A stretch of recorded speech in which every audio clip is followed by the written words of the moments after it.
Hello, family of God, and welcome back to the channel.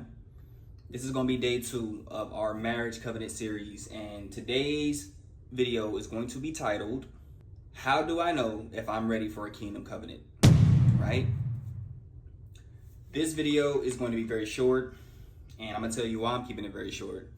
The enemy hates that this stuff is getting out, for sure, especially in this season, because God is raising up his remnant of marriage covenants, you know what I'm saying? And he's also restoring a lot of marriages and things of that nature, but there's going to be some powerful unions coming together. And I can literally feel my stomach falling apart as I'm speaking right now. It's been very, very bad today, but I'm not going to let that stop me from doing a series because we have this set up for 7 days. And I had a feeling some warfare would happen just due to the importantness of these videos, but we're gonna jump right in anyways. Once again, day 2. How do I know I am ready for a marriage covenant? So let's go ahead and get right to it. First and foremost, not everybody that desires a marriage covenant is actually ready for a marriage covenant. A marriage covenant actually requires some things, right? A few things that a marriage covenant requires is going to be maturity for 1, death to self for 2. You cannot have any selfishness inside of a marriage covenant. You know what I'm saying? If you do, you're going to clash at some point with your partner and it will turn very, very sour very, very fast.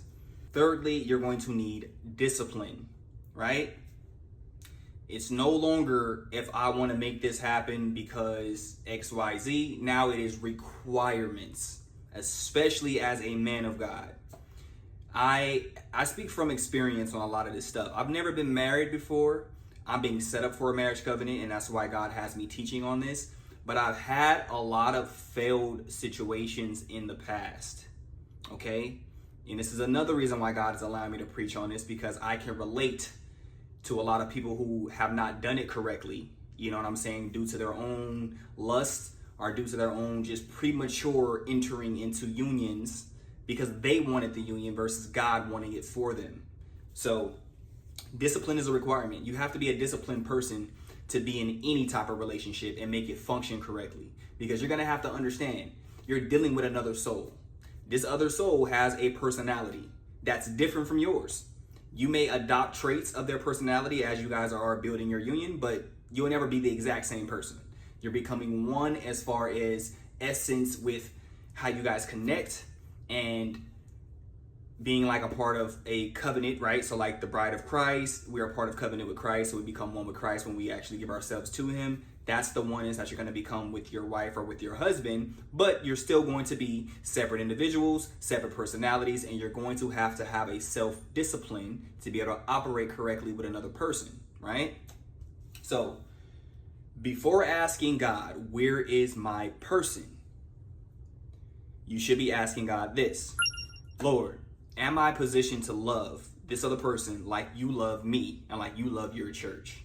If the answer is no, then go ahead and position yourself in a posture that is very humble, very approachable, very surrendered to God, and say, hey, well, God, I agree with your no because you know more about me than I know about me. So God, please prepare me for what it is that I desire.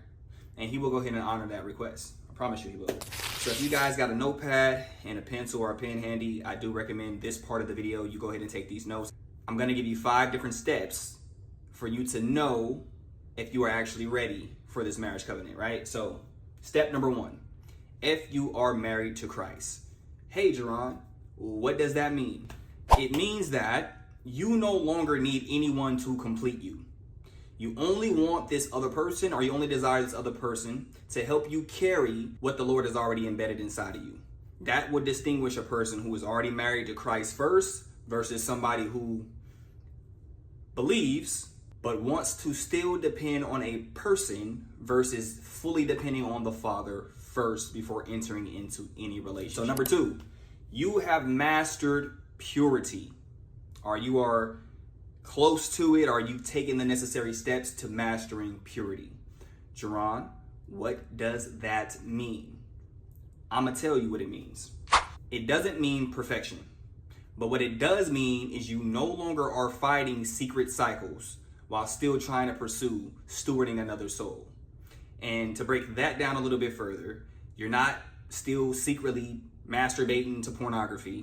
You know what I'm saying? You're not still secretly in the DMs of all these different women, or holding captive, different sneaky links. You know what the kids are saying nowadays. You still got the sneaky links on the side. You know what I'm saying? When you feel a little bubbly in the system, so you can still call around and sneak around. You're not still fighting that kind of stuff. If you have gotten to that point where those things are no longer a burden to you, well, then you are mastering purity. And that is another step that will indicate that you are now ready for a marriage covenant. Number 3, your emotions are submitted. Hey, Jerron, give me a little bit of breakdown on that. Don't you worry, family, I got you. What that means is you no longer lead with impulse, right?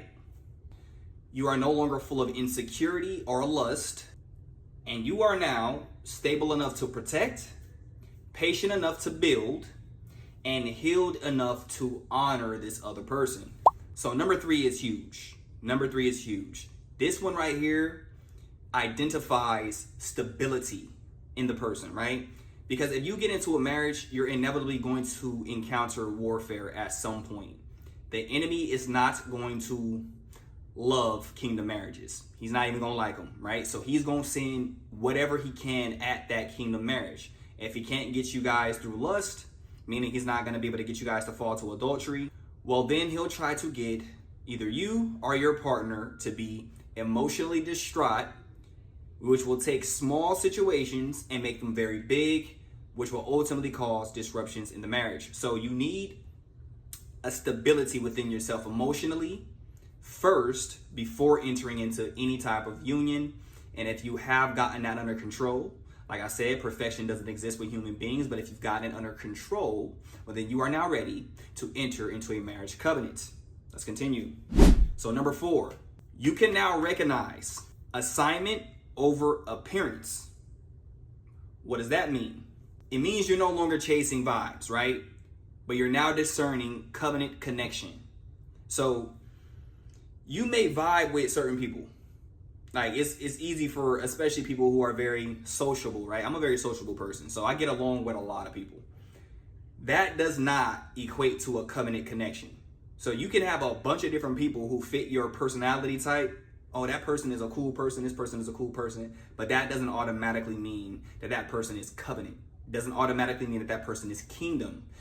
And so you need that type of discernment to be able to distinguish from who God is leading you to versus who you are leading yourself to. So that's very huge. And number 5, last but definitely not least, you now have an understanding of the weight of love. So what that means is you no longer believe that butterflies equates to love, but you now understand that love is a daily sacrifice wrapped in commitment, right? So love identified is God. For God so loved the world that he gave his only begotten son. Think about the weight of that statement. If God is love, and if he loves the world, he is literally letting us know how deep love gets. He gave his only son to sacrifice his life for us so that we may be saved because he loves us. So taking that type of heart posture into your marriage is not something that you can do, like it's not an option. It is a necessary requirement for your marriage to operate and function correctly. Love is built the way that God builds it. Not the way that we feel it, but the way that God builds it. And God builds it on sacrifice. It's in the word, right? To bring this to a close, God does not want you to enter into a union prematurely and then you start praying to God like, God, please help me and fix this, because he never gave that to you in the first place. He wants you to enter into a union whole. So the minor problems that y'all have is not going to affect breaking up. It's not going to affect generational things, but it'll just be normal day-to-day problems that anybody's going to have in a relationship. And so covenant requires preparedness, not just romance. I understand, men and women of God, you're burning with passion. You don't want to get in trouble for fornicating. You want to do it right. That doesn't mean you go find a wife just because you cannot control your hormones. You ask the Lord to get you ready. If there's things inside of you that still needs to be burned away, you ask him to burn it away by the fire that only God can carry. And then ask to be led to that woman. Or on the flip side, woman of God, you ask to be led to that man. But do not enter prematurely, because if you do, you will encounter unnecessary warfare, and what you thought was going to last forever could definitely end within a year's time and put you in a place of burden that you should not have been in if you've done it correctly. So I pray that this bless somebody out there. This is day 2 of the Marriage Covenant mini series. I got 5 more videos coming to you guys, and we're going to do this in sequence day by day. And by the end of this sequence, you're going to have everything you need to do marriage right. I'm excited for what God is doing in this season. I pray that this bless somebody out there. Mighty name of Jesus.